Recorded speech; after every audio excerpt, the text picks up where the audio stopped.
Okay, hello everyone, welcome to the online platform of Dhrupad Academy. प्यारे बच्चों, तो मैं हाजिर हूं आप सभी के सामने 12th बोर्ड के रिवीजन सीरीज यानी ऑर्गेनिक केमिस्ट्री के रिवीजन सीरीज के साथ हेलो अल्केन और हेलो अरीन्स के आखिरी पार्ट पे। तो आज बच्चों हम लोग पार्ट नंबर 3 के बारे में बात करेंगे। पार्ट 1 में हमने सिंपल इंट्रोडक्शन लिया था, नेमिंग करी थी, आइसोमरिज्म का रहा था और मेथड ऑफ प्रिपरेशन के बारे में इंपॉर्टेंट पॉइंट्स को देखा था अल्केन, हेलो अल्केन्स के बारे में। और पिछली लेक्चर में पार्ट 2 में हमने डिस्कस किया कि कैसे हेलो अरीन्स को बनाया जाता है और हेलो अल्केन के केमिकल रिएक्शंस क्या क्या होते हैं, जिसका हमने जस्ट इंट्रोडक्शन लिया था। अब हम इसको डिटेल में डिस्कस करने वाले हैं। तो जिन बच्चों ने पार्ट 2 नहीं देखा है, पार्ट 2 पहले कंप्लीट कर लीजिए, फिर इस पार्ट को आप डिस्कस करिएगा। चलिए बच्चों, तो लास्ट लेक्चर में हमने बात किया था एक इंपॉर्टेंट पॉइंट जिसका नाम था सब्स्टिट्यूशन रिएक्शन, जिसको हमने नाम दिया था बच्चों न्यूक्लियोफिलिक सब्स्टिट्यूशन रिएक्शन। आइए बच्चों, न्यूक्लियोफिलिक सब्स्टिट्यूशन रिएक्शन के बारे में हम लोग डिस्कस कर रहे थे। और न्यूक्लियोफिलिक सब्स्टिट्यूशन रिएक्शन में हमने अभी तक क्या देखा कि कोई भी हेलो अल्केन्स मेरे पास दिया हुआ रहेगा और उस हेलो अल्केन्स में हम तरह तरह की न्यूक्लियोफाइल को यहाँ पे ऐड करेंगे।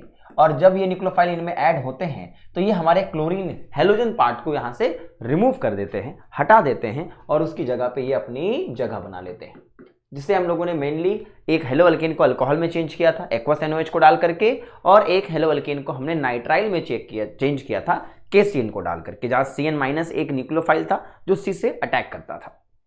और भी हमने कई सारे न्यूक्लियोफाइल्स का जरूर देखा था। बट अब हम बात करने वाले हैं इस टॉपिक के अगले पार्ट में।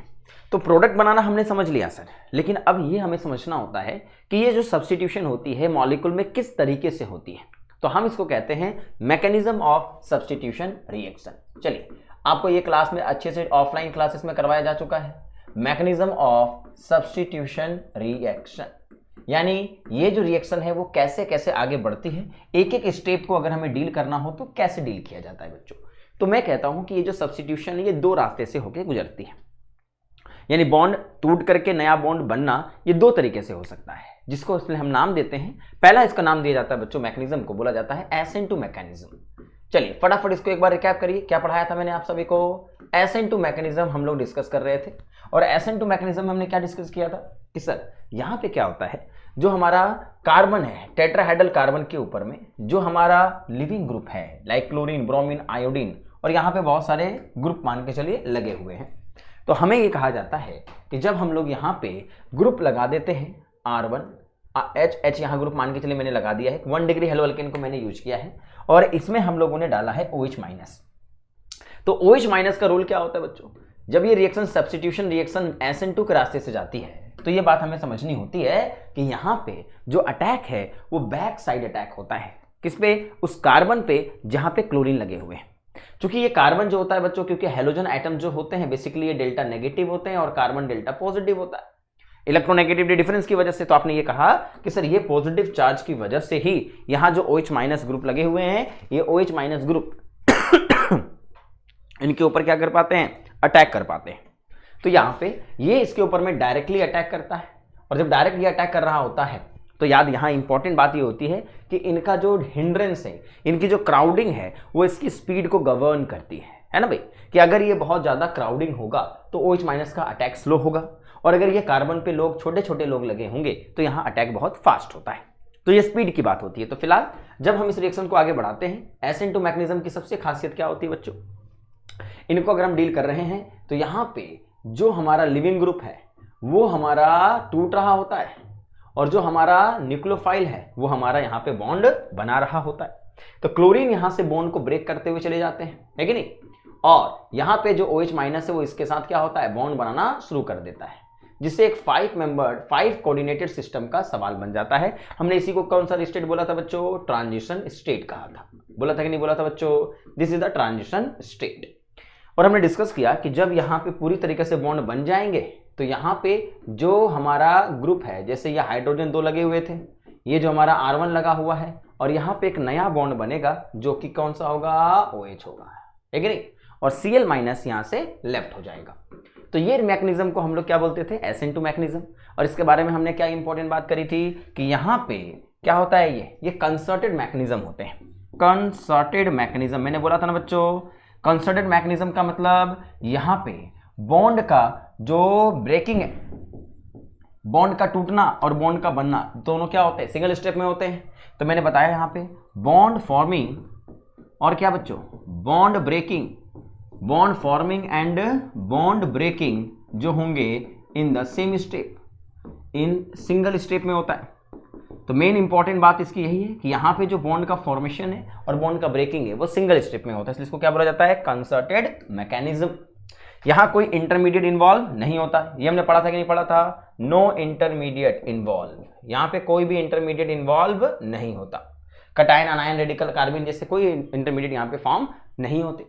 यहाँ पे इन्वर्जन ऑफ कॉन्फ़िगरेशन होता है, ये वर्ड आपने यूज किया था बच्चों, yes this is the inversion of configuration, ये वर्ड आपको इस्तेमाल करना पड़ेगा, इन्वर्जन ऑफ कॉन्फ़िगरेशन। और यहां एक बात हमने लास्ट पढ़ी थी कि यहां जो स्पीड होगी जिसको हम लोग काइनेटिक्स में रेट ऑफ रिएक्शन कहते हैं, केमिकल काइनेटिक्स में रेट निकाला जाता है ना बच्चों, तो ये रिएक्शन का जो रेट है उसमें रेट कांस्टेंट डाला जाता है और ये हेलो अल्केन के अमाउंट पे डिपेंड करता है और जो न्यूक्लियोफाइल आप लोगे उसके अमाउंट पे भी डिपेंड करता है। इस वजह से इसको सेकेंड ऑर्डर काइनेटिक्स का रोल कहा जाता है। ये 1-1 ऑर्डर के रिस्पेक्ट में होते हैं, ये सेकेंड ऑर्डर रिएक्शन होती है। तो SN2 रिएक्शन कैसे रिएक्शन है, सेकेंड ऑर्डर रिएक्शन होती है। तो ये सब हमने डिटेल में डिस्कस किया हुआ है आपके लिए, ठीक है। यहाँ जो SN2 का 2 लिखा हुआ है वो किसको इंडिकेट कर रहा होता है, ऑर्डर ऑफ रिएक्शन को कर रहा होता है। तो सर ये मैकेनिज्म हमारे लिए कोई बड़ी चीज नहीं है, हम इसको आराम से डील कर सकते हैं। पर हाँ, इसमें जो इंपॉर्टेंट पॉइंट्स ध्यान में रखने की वो क्या है, सबसे पहली चीज गौर से देखिए, ये मैकेनिज्म सबको समझ में आ गई। तो SN2 का रास्ता कैसे जाएगा, डायरेक्ट अटैक करके, है ना, बॉन्ड का टूटना बनना सब एक साथ में शामिल होंगे। तो अब यहां पूछा जाता है पहली बात इनसे सवाल आता है बच्चों, comparison of rate of reaction, rate of reaction, rate of reaction in SN2 mechanism. अब बताइए SN2 मैकेनिज्म में रेट ऑफ रिएक्शन का कंपैरिजन पूछा जाता है। जैसे रेट का मतलब क्या होता है बच्चों, आपने पढ़ा था, इसको स्पीड बोला जाता है कि नहीं, कि अगर मैं मेरे पास यहां पे क्लोरोमीथेन डाल के दूं, मेरे पास यहां पे दैट इज द क्लोरोइथेन डाल करके दूं, यहां पे मेरे पास 2 क्लोरोप्रोपेन है और मेरे पास यहां पे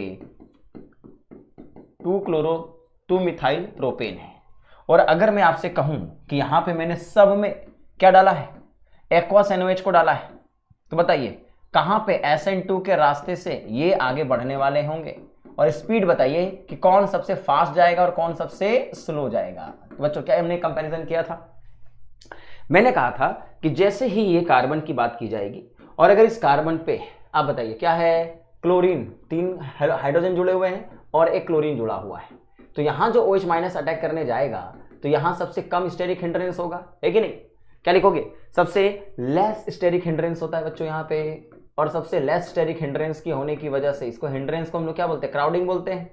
जो हाइड्रोजन ये ग्रुप लगे हैं ये क्या करते हैं, क्राउडिंग दिखाते हैं। तो अगर भीड़ भाड़ कम है तो ये बहुत आसानी से इस पे अटैक करेगा और Cl को रफा दफा कर देगा, है कि नहीं। तो यहाँ क्या होगा, फास्टेस्ट SN2 रिएक्शन होगी, ये फास्टेस्ट SN2 मैकेनिज्म को फॉलो करने वाला है कि नहीं बच्चों, बिल्कुल। और इसी तरीके से जैसे जैसे हम स्पीड को क्या करेंगे, ग्रुप को लगाना शुरू करेंगे, जिस कार्बन पे हेलोजन लगा हुआ है, क्लोरीन लगा हुआ है, अगर उस कार्बन पे आपने एक मैथिल को अटैच कर दिया, गौर से देखिए, तो ये एक बल्कि ग्रुप होता है, हिंड्रेंस शुरू हो जाती है, और आप क्या बोलते हो, सर जी यहाँ पे जो अटैक करना होगा वो थोड़ा स्लो हो जाएगा। तो अगर OH- इसके ऊपर अटैक करने गया तो अभी भी ये 1 डिग्री है, क्योंकि ये 0 डिग्री माना जाएगा बच्चों, और इसको आप क्या बोलते हो, 1 डिग्री बोलते हो। तो अभी भी जो अटैक है वो अटैक इस कार्बन के ऊपर क्या हो रहा है, फास्ट ही हो रहा है। तो फास्टेस्ट नहीं कह सकते, क्या बोलेंगे, फास्ट SN2।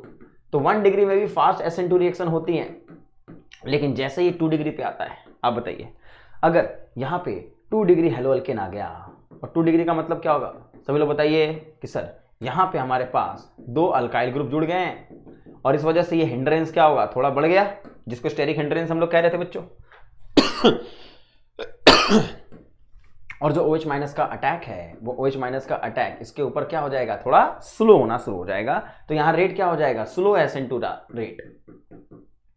लेकिन जब हम यहां पे 3 डिग्री की बात करेंगे, किसकी बात करेंगे बच्चों, 3 डिग्री की, तो बताइए 3 डिग्री में सब मिथाइल ग्रुप लगे हुए हैं, अल्काइल ग्रुप लगा हुआ है, और आपको मैंने बताया है जैसे जैसे अल्काइल ग्रुप यहाँ पे अटैच होता शुरू हो जाएगा, यहाँ पे जो ग्रुप है वो अटैक करना बंद कर देगी। तो OH- का जो अटैक SN2 के रास्ते से है वो क्या होगा, बंद हो जाएगा। इसलिए रेट का अगर कंपैरिजन करना पड़े तो हम क्या बोलते हैं, 0 डिग्री सबसे फास्टेस्ट जाता है, फिर 1 डिग्री आएगा, फिर 2 डिग्री आएगा, और 3 डिग्री जो होगा वो सबसे लिस्ट जाएगा, या फिर हम लोग कहते हैं नो SN2 रिएक्शन, ये SN2 के रास्ते से जाना पसंद नहीं करते। तो अल्काइल हैलाइड्स जो हैं उनकी डिग्री को देख करके आपको अंदाजा लगाना होगा कि ये कौन से रास्ते से जाना पसंद करेगा। पहला रास्ता समझ में आया आपको, क्लियर होगा, आगे बढ़े। हाँ जी सर, ये पॉइंट सबको नोटेड है। यस, फिर हम क्या पढ़ते हैं बताओ, यहां कंपैरिजन ऑफ रेट पढ़ते हैं दूसरा, कि सर अगर मेरे पास यहां पे क्लोरीन लगा हुआ है, यहां मेरे पास ब्रोमीन लगा हुआ है, यहां मेरे पास आयोडीन लगा हुआ है, अब बताइए इन तीनों में अगर मैं एक्वस NOH तीनों में डालता हूं, तीनों में एक्वस NOH को डालूंगा तो क्या तीनों अल्कोहल बनाएंगे कि नहीं बनाएंगे? हाँ सर, Cl हट के OH लगेगा, Br हट के OH लगेगा, और आयोडीन हट के OH लगेगा। तो जरा सोचिए, अगर इसमें कंपेयर किया जाए कि इन तीनों में से सबसे फास्टेस्ट अल्कोहल कौन बनाएंगे, तो क्या होगा इसमें? तो यहां हम क्या चेक करते हैं बच्चों, यहां हम चेक करते हैं जो ग्रुप है, जो लिविंग ग्रुप है, उनकी लिविंग टेंडेंसी कैसी है। तो जरा सोचिए, यहाँ पे जो आयोडीन वाला बॉन्ड है ये काफी बॉन्ड बड़ा बॉन्ड होता है, और ये जो बॉन्ड होता है ये काफी ज्यादा क्या होता है, लार्ज लॉन्गर बॉन्ड होता है। और अगर ये लॉन्गर बॉन्ड है तो लॉन्गर बॉन्ड क्या बोलते हैं, इजी टू ब्रेक, ये इजी टू ब्रेक भी होता है, आसानी से तोड़ा जा सकता है कि नहीं। और जो क्लोरीन जैसे आयोडीन जब निकलेगा यहाँ से, तो आयोडीन जो होता है वो बेस्ट लिविंग ग्रुप होता है, इन तीनों में सबसे ज्यादा अच्छा बेस्ट लिविंग ग्रुप के नाम से ये जाना जाता है। यानी इसको अगर बाहर निकाला जाए तो ये बहुत अच्छा लिविंग ग्रुप होता है। क्यों लिविंग ग्रुप होता है?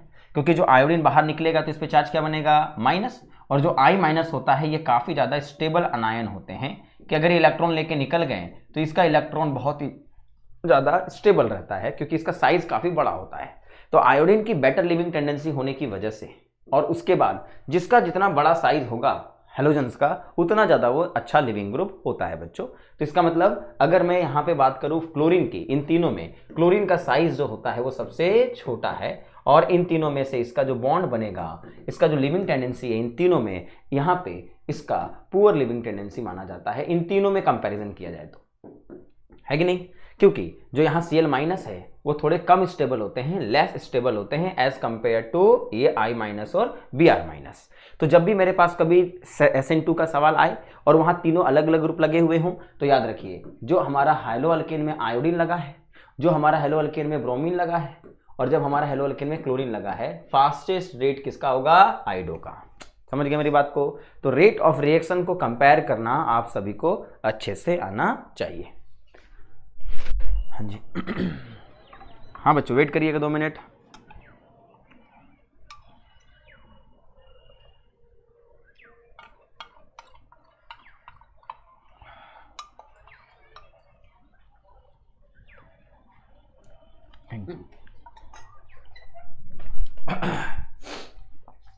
चलिए क्या हम आगे बढ़ सकते हैं? हाँ जी सर। तो अब ये है SN2 के बारे में, 2 बातें हैं वो इंपॉर्टेंट है जिसको आपको ध्यान में रखना है। आगे बढ़ते हैं। देखिए, अगर हम SN1 की बात करें तो अगला हमारा रिएक्शन होता है बच्चों SN1 मैकेनिज्म। तो SN1 मैकेनिज्म को भी आपको थोड़ा डील देना समझना पड़ेगा। क्या होता है SN1 मैकेनिज्म? SN1 मैकेनिज्म कहते हैं कि जब मेरे पास न्यूक्लियोफाइल अटैक करने आए, तो ये मैकेनिज्म कहता है भाई यहां पे जो हमारा हेलोजेंस है, लिविंग ग्रुप है, न्यूक्लियोफाइल आए उससे पहले ही यहां से हेलोजन क्या होते हैं, बाहर निकल जाते हैं। यहां पे हेलोजन जैसे ही न्यूक्लियोफाइल का आने का वक्त होता है उससे पहले ही हेलोजन बाहर निकल जाते हैं। यानी ये हेलोजन जो है वो न्यूक्लियोफाइल को देखते तक नहीं है, और जैसे ही यहां से बाहर निकलेंगे, आप बताइए यहां क्या बन जाएगा, पॉजिटिव चार्ज, और ये जो केमिकल स्पेसिस बनेगी ये एक कार्बोकैटायन बन जाती है कि नहीं। तो Cl माइनस यहाँ पहले ही स्टेप में बाहर निकल जाते हैं, और हेलो लिविंग ग्रुप को बाहर निकलना है, तो लिविंग ग्रुप में इंतजार नहीं करे, बाहर पहले निकल जाए, तो ये क्या बन जाता है 3 डिग्री, यहाँ एक कार्बोकैटायन बनते हैं। तो ये कार्बोकैटायन जो होता है वो क्या होता है, इंटरमीडिएट होता है बच्चों। जो बीच में बनते हैं उनको हम लोग क्या बोलते हैं, intermediate. This is the intermediate बच्चों, है कि नहीं।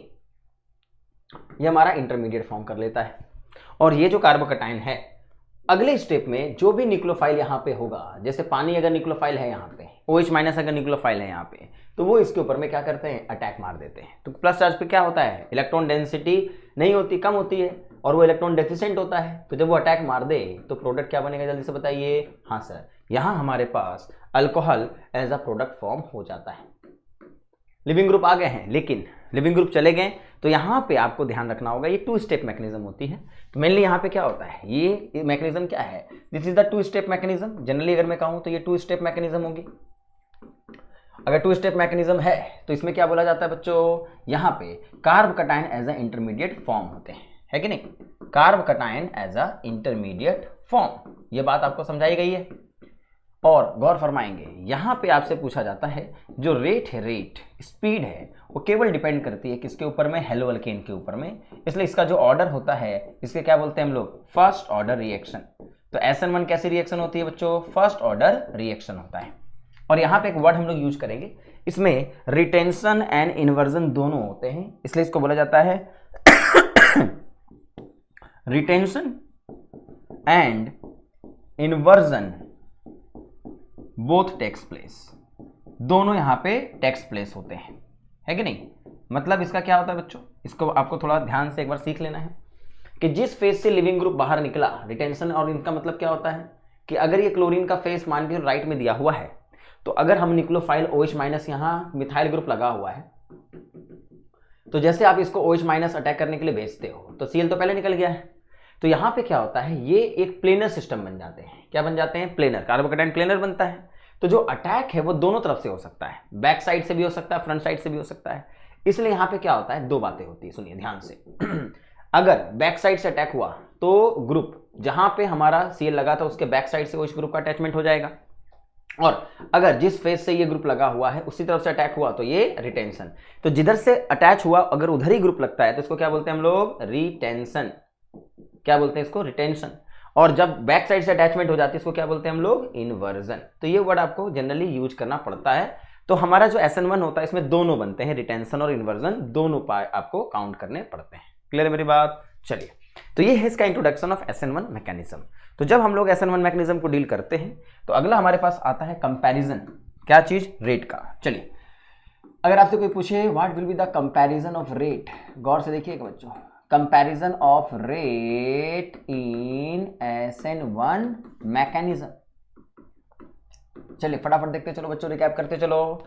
अगर मैं कंपैरिजन ऑफ रेट की बात करूं, SN1 मैकेनिज्म में जो रेट का कंपैरिजन है सर वो कैसे होता है, तो जरा सोचिए। अगर मुझे यहाँ पे एक 3 डिग्री अल्काइल हैलाइड दी गई है, एक 2 डिग्री अल्काइल हैलाइड दी गई है और एक 1 डिग्री अल्काइल हैलाइड दी गई है, और इन सब में डाला गया है क्या, पानी, ठीक है, वाटर डाल करके दिया गया है। और वाटर अगर इस Cl बॉन्ड को तोड़ता है, इसको हम लोग कहते हैं हाइड्रोलाइसिस।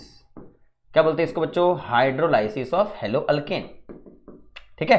तो अगर स्पीड की बात करी जाए तो कभी कभी इस रिएक्शन को हम लोग क्या बोलते हैं, हाइड्रोलाइसिस ऑफ हेलो अल्केन, क्योंकि अगर पानी हेलो अल्केन में वाटर को डाला गया है और वाटर ने Cl बॉन्ड को तोड़ करके उस जगह पे OH लगा दिया है, तो ऐसे रिएक्शनों को हम क्या बोलते हैं, हाइड्रोलाइसिस, ठीक है, किसका, हेलो अल्केन का। तो अगर एग्जाम में रेट पूछे SN1 मैकेनिज्म के थ्रू आप बताइए किसका हाइड्रोलाइसिस फास्ट होता है, SN1, तो क्या होता है, माइंड में सेट करेंगे कि Cl बाहर निकला सर, तो पहले यहाँ क्या बनेगा, कार्बोकटायन। तो पहले हम यहाँ पे क्या बना देंगे, कार्बोकटायन को फॉर्म करेंगे, और कार्बोकटायन को फॉर्म करने के बाद हम क्या बोलेंगे, जो रेट होता है बच्चों SN1 का, जो स्पीड है वो डिपेंड करता है कार्बोकटायन की स्टेबिलिटी पे। जितना जल्दी कार्बोकटायन स्टेबल बनेगा, मतलब ये बॉन्ड उतना आसानी से तब टूटेगा जब इससे बनने वाला प्लस चार्ज स्टेबल बने। तो याद करिए, कार्बोकटायन की जब हम स्टेबिलिटी चेक करते हैं तो हाइपर कॉन्जुगेशन चेक करते हैं, या फिर आप डिग्री को चेक कर लेते हो। तो स्टेबिलिटी क्या होती है, ये कार्बोकटायन 3 डिग्री है, ये कार्बोकटायन 2 डिग्री है और ये 1 डिग्री है, ये क्या होगा, मोस्ट स्टेबल कार्बोकटायन होगा इन तीनों में। तो मोस्ट स्टेबल कार्बोकटायन होगा। अगर मोस्ट स्टेबल कार्बोकटायन होगा तो इसका जो स्पीड है फास्टेस्ट SN1 मैकेनिज्म जाएगा, ये है कि नहीं, SN1 के रास्ते से ये फास्टेस्ट जाएगा। और अगर ये 1 डिग्री है तो सबसे लीस्ट स्टेबल कार्बोकटायन है ये, और अगर ये लीस्ट स्टेबल कार्बोकटायन है तो इसका स्पीड क्या होगा, स्लोवेस्ट SN1 रिएक्शन होता है, this is the slowest SN1 reaction. तो आपका एक फास्टेस्ट होगा और एक स्लोवेस्ट होगा। आपको कंपेयर करना है रेट किसके बारे में पूछी गई है। तो जब भी हमें SN1 को देखना होगा तो मुझे कार्बोकटायन की स्टेबिलिटी को चेक करनी होगी। तो यहां में लिखना पड़ेगा rate of SN1 reaction, rate of SN1 reaction is directly proportional किसके, स्टेबिलिटी ऑफ कार्बोकटायन के, स्टेबिलिटी ऑफ कार्बोकटायन। तो जो कार्बोकटायन है अगर हम उसकी स्टेबिलिटी के बारे में देखें तो रेट उसी पे डिपेंड करती है, कोई दिक्कत नहीं होनी चाहिए। समझ गए बच्चों? तो आपको डिग्री को ध्यान में रख करके चीजें को समझना पड़ता है, ठीक है। और लिविंग टेंडेंसी अगर दिया जाए तो लिविंग टेंडेंसी को तो आप डेली कर ही सकते हो। कंपैरिजन अगर पूछा जाए कि भैया यहाँ पे आपके पास आयोडो है, यहाँ आपके पास क्लोरो है, यहाँ ब्रोमो है, ब्रोमो, और यहाँ पे आपके पास iodo group halogen group chlorine लगा हुआ है, और SN1 के रास्ते पूछे जा रहे हैं, तो सब में कार्बोकेटाइन तो सेम बन रहा है, तो डिग्री कौन सी? 3 डिग्री तो सब में है। लेकिन लिविंग टेंडेंसी की अगर बात करें तो हेलोजन जितना ज्यादा आयोडीन का लिविंग टेंडेंसी फास्ट होगा, इसलिए वो सबसे फास्टेस्ट SN1 में जाएगा। तो SN1 और SN2 का रेट कंपेयर करने आप सभी को अच्छे से आना चाहिए।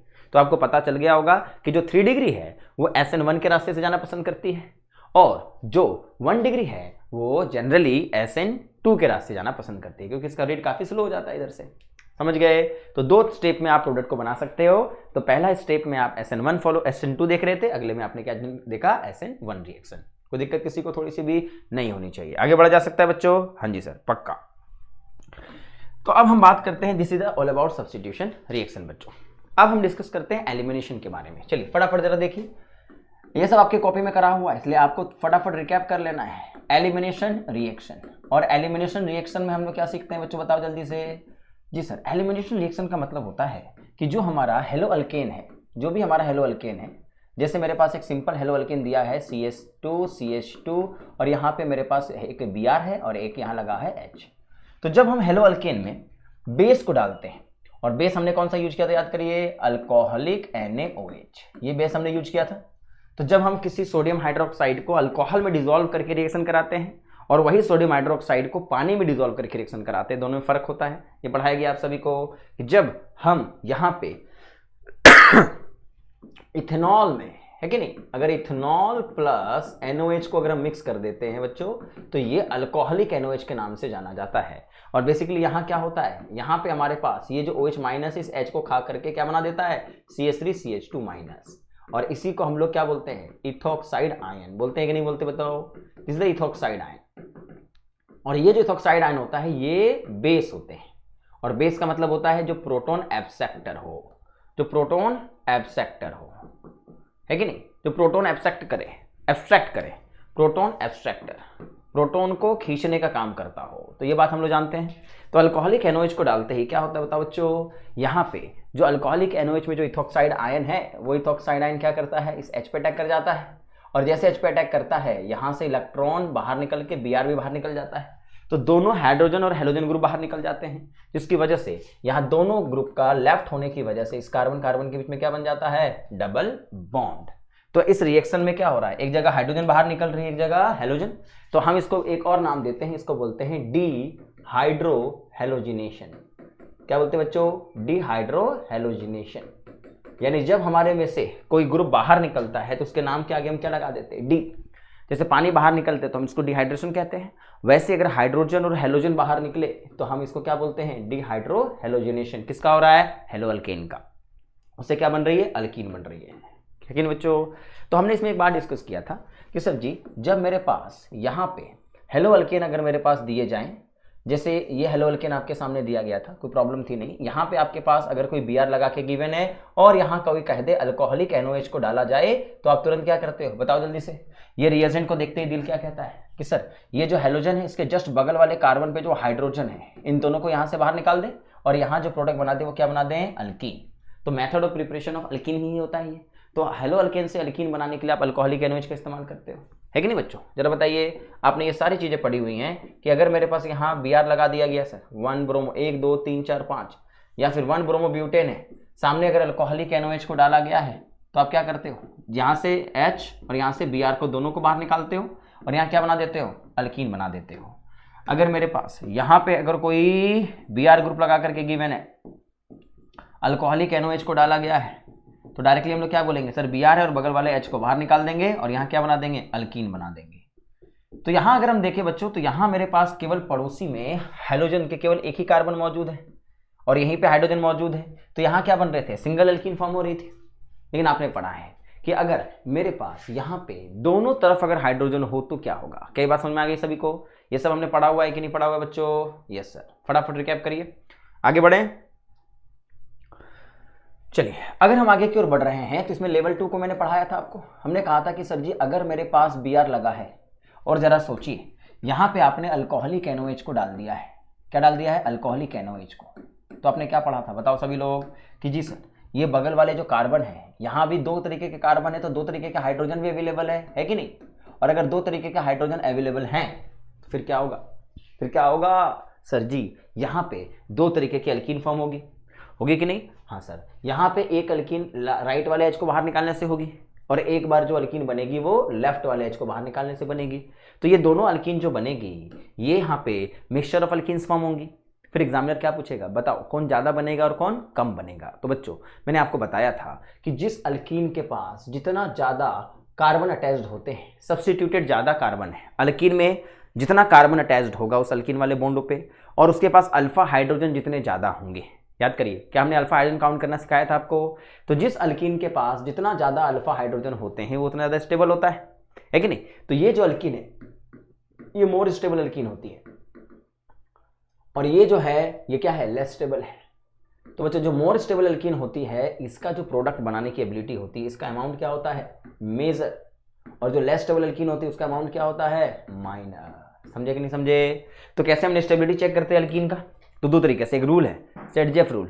सेट-जेफ क्या कहता है? जैसे अगर मेरे पास कोई अल्कीन है बच्चों, जैसे ये अल्कीन, इनमें अब डिफरेंस समझ में आता है आप सभी को? गौर से देखते चलिए, जरा सोचिए। जब मैं किसी अल्कीन में कुछ नहीं, उस अल्कीन वाले कार्बन पे कुछ नहीं रख रहा हूं तो बाकी जगह क्या लगा होगा? हाइड्रोजन लगा होगा, है कि नहीं?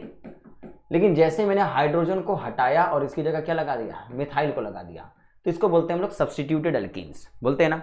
तो जितना ज़्यादा अल्कीन में सब्स्टिट्यूएंट लगे हों मैथिल वाले वो उतना ज़्यादा स्टेबल फील करना शुरू करता है।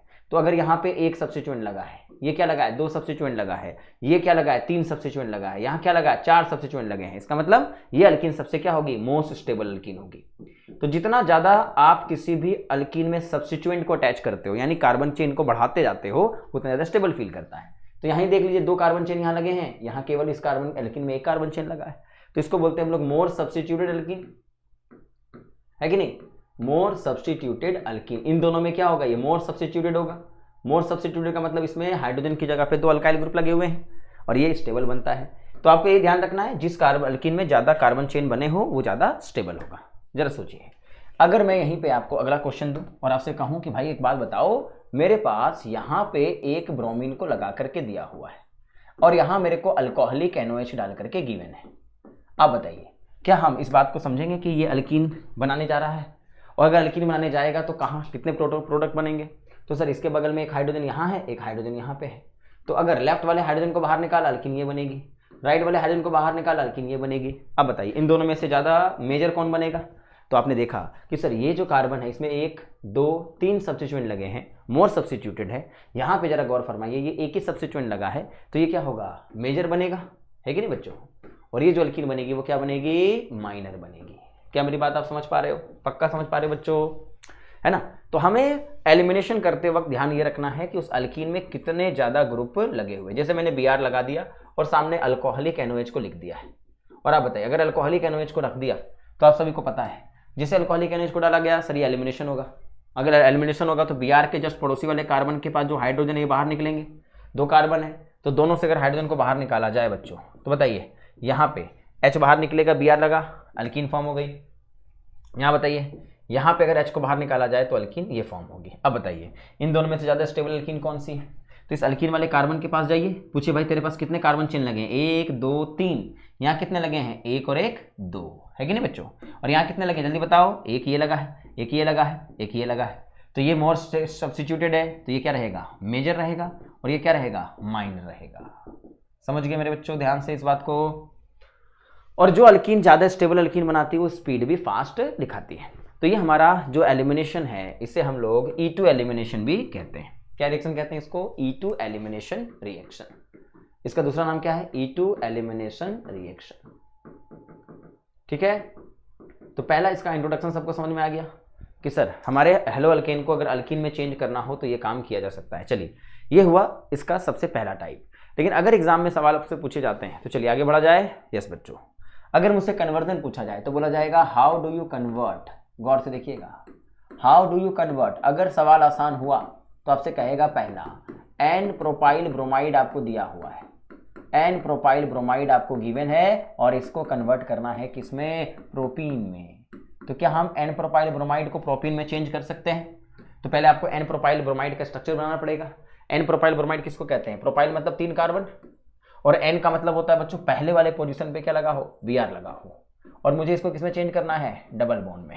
तो याद करिए, क्या आपने अल्कोहल हेलो अल्केन को अल्कीन में चेंज किया है? किया है सर। कैसे किया है? रिएजेंट याद रखना पड़ेगा, क्या होगा ये, अल्कोहलिक NaOH। बस ये लिख दिया, काम आसान, खत्म, कन्वर्जन फिनिश्ड। अब बताइए, क्या किसी ने बोला है आइसोप्रोपाइल ब्रोमाइड आपको दिया हुआ है, आइसोप्रोपाइल क्लोराइड आपको गिवन है, और आइसोप्रोपाइल क्लोराइड को कन्वर्ट आपको किसमें करना है, इनटू प्रोपीन में। क्या कन्वर्जन आसान है कि नहीं है? बताओ जल्दी से। आप क्या बोलोगे? हाँ सर, आइसोप्रोपाइल ब्रोमाइड आप जानते हो, क्लोराइड, आइसोप्रोपाइल क्लोराइड ये होता है, और इसको अल्कीन में चेंज करना है। तो क्या आपने हेलो अल्केन को अल्कीन में चेंज किया है? हाँ सर किया है। क्या डालना पड़ेगा? Alcoholic NaOH। कर लोगे बच्चों? तो अगर सिंगल स्टेप प्रोडक्शन है तो आप इसको आसानी से डील कर सकते हो। लेकिन आप बताइए, अगर इसको मल्टीपल स्टेप का सवाल आपको दिया जाए, कहा जाए भाई सुनो, मेरे पास ना, इसका देखिए इंपॉर्टेंस क्या है, मेरे पास जो मॉलिक्यूल है मेरे पास 1 ब्रोमोप्रोपेन है। क्या है बच्चों? 1 ब्रोमोप्रोपेन, और इस 1 ब्रोमोप्रोपेन को कन्वर्ट करना है किसमें, 2 ब्रोमोप्रोपेन में। जरा सोचिए, 1 ब्रोमोप्रोपेन को 2 ब्रोमोप्रोपेन में कन्वर्ट करना है, तो जरा सोचिए, ये कन्वर्जन आपको अच्छे से आनी चाहिए, इंपॉर्टेंट है।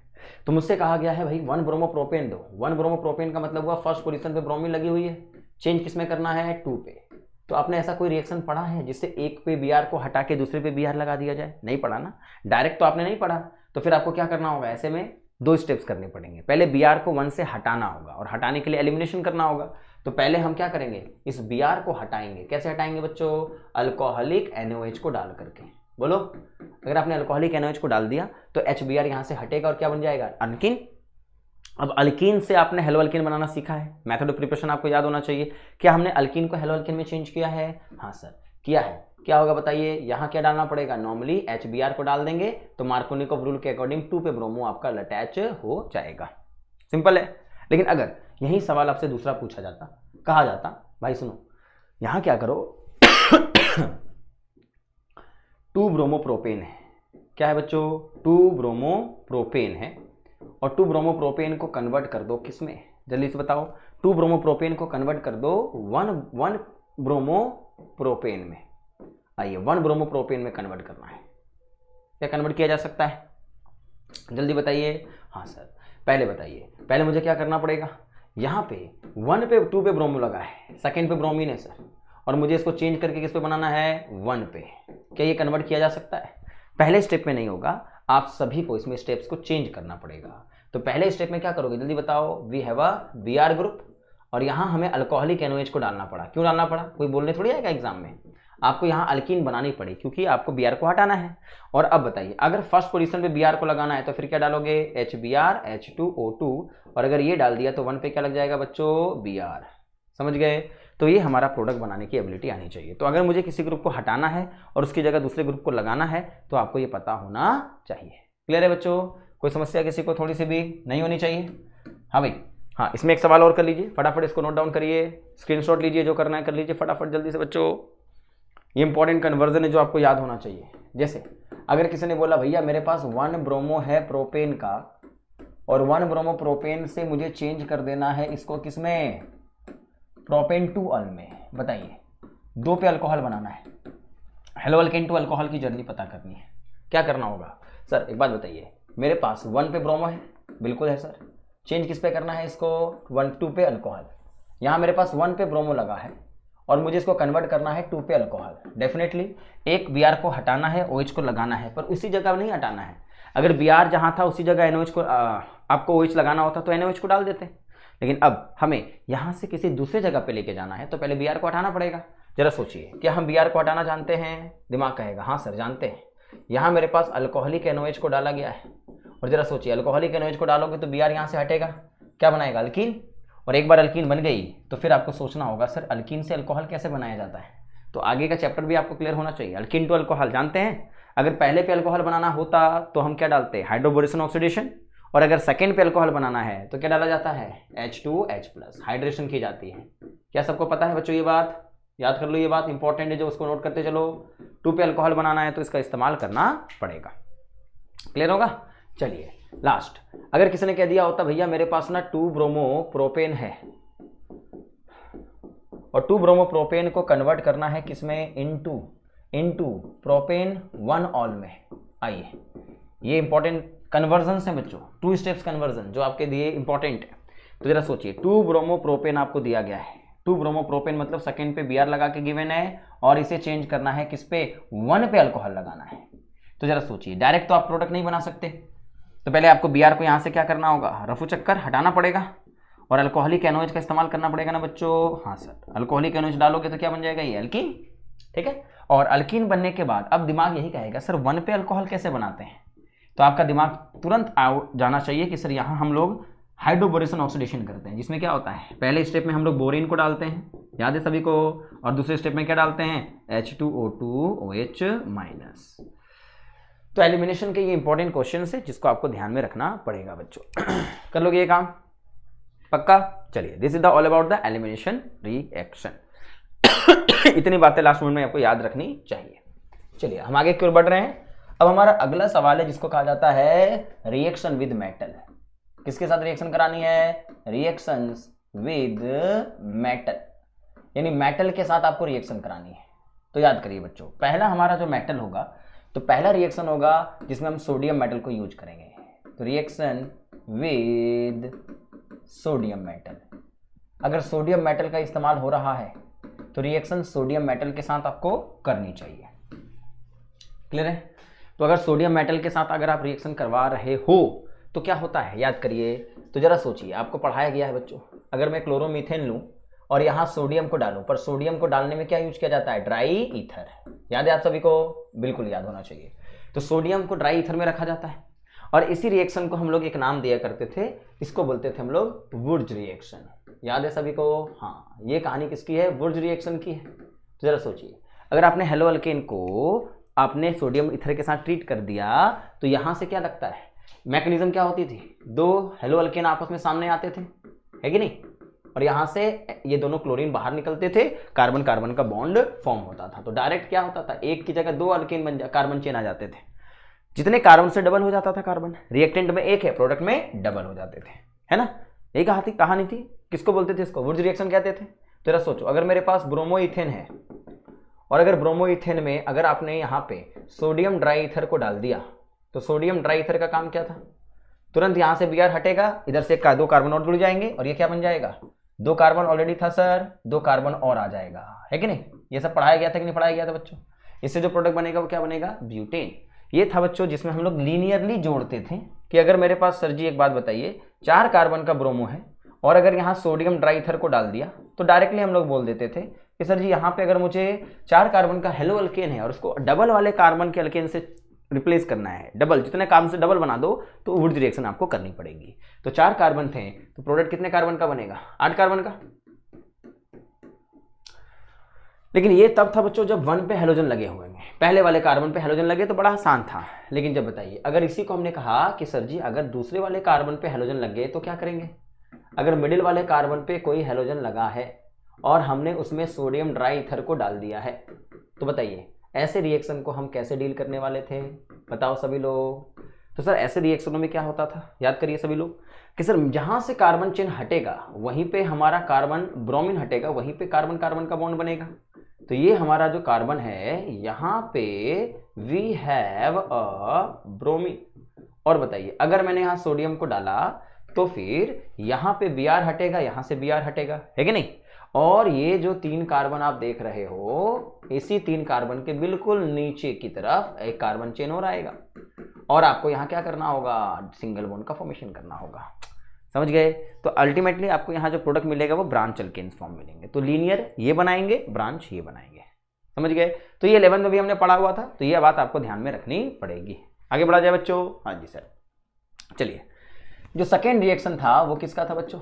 सेकेंड रिएक्शन था रिएक्शन विद मैग्नीशियम। याद करिए बच्चों, मैग्नीशियम मेटल के साथ जब रिएक्शन होती है किसी हेलो अल्केन्स की, तो हमने एक बात कहा था कि सर केवल हमारे पास हेलोजन है और अगर इसमें मैग्नीशियम को डाला जाए तो यहाँ भी ये ड्राई ईथर के प्रेजेंस में ही रिएक्ट करते हैं, क्योंकि जो मेटल्स होते हैं वो पानी के साथ रिएक्शन कर सकते हैं, इसलिए उनको एक ऐसा सॉल्वेंट के साथ ट्रीट किया जाता है जो प्रोटिक नहीं हो, जहाँ पे OH बॉन्ड NH बॉन्ड ना हो। तो ईथर में O कार्बन कार्बन के बॉन्ड होते हैं, इनको हम लोग एप्रोटिक सॉल्वेंट कहते हैं। इनको क्या सॉल्वेंट बोला जाता है बच्चों? एप्रोटिक सॉल्वेंट, ठीक है, जिनमें कोई प्रोटॉन डायरेक्टली ऑक्सीजन के साथ अटैच्ड ना हो। तो क्या बताया था मैंने, जैसे ही आपने मैग्नीशियम को रखा तो मैग्नीशियम क्या करते हैं, कार्बन और क्लोरीन के बॉन्ड के बीच में जाकर क्या जुड़ जाता है बच्चों? मैग्नीशियम एटम जुड़ जाते हैं। इसी को हम लोग क्या बोलते हैं? Grignard reagent. कई बात सबको पता है, इसको हम लोग क्या नाम बोलते हैं? Grignard reagent. These are called Grignard reagents. और जो ग्रिग्नार्ड रिएजेंट है इसका नाम, खुद का नाम क्या है? मिथाइल मैग्नीशियम क्लोराइड है। ये नाम आपको पता है, तो मिथाइल मैग्नीशियम क्लोराइड इसका नाम है। इसी तरीके से बच्चों, अगर हम सभी किसी बेंजीन के ब्रोमीन पोजीशन में अगर ब्रोमो बेंजीन को सामने रखा गया है और यहाँ पे हमने हेलो बेंजीन में मैग्नीशियम ड्राई ईथर को डाल दिया है, तो जरा सोचिए यहाँ भी क्या बन जाता था? याद करो सभी लोग, बेंजीन और ब्रोमीन के बीच में क्या बन जाएगा? मैग्नीशियम मेटल आ जाएंगे। तो यहाँ मैग्नीशियम मेटल बीच में आ जाएंगे और यहाँ पे क्या लगा होगा? ब्रोमीन। और अगर इसका नाम कोई पुकारे तो इसका नाम क्या होता था? Phenyl magnesium bromide. ये नाम आपको पता होना चाहिए। तो ये जो ग्रिग्नार्ड रिएजेंट हैं इनका इस्तेमाल हम लोग आगे आने वाले चैप्टरों के लिए करते थे, क्योंकि ग्रिग्नार्ड रिएजेंट में हमने क्या देखा था? बताओ बच्चों, कि जो ग्रिग्नार्ड रिएजेंट्स होते हैं बेसिकली अगर उनको ये लिखा गया है CH3MgBr अगर लिखा हुआ है तो बेसिकली वो क्या होते हैं? वो एक आयनिक स्पेसिस होते हैं जिनमें कार्बन पे माइनस रहता है, मैग्नीशियम पे प्लस रहता है। और ये न्यूक्लियोफाइल का रोल प्ले कर सकते हैं। कार्बन आयन न्यूक्लियोफाइल बन सकता है कि नहीं बन सकता बच्चों? हाँ। तो बच्चों अगर मैं यहाँ पे आगे की ओर बढ़ता हूँ तो फिर क्या होगा?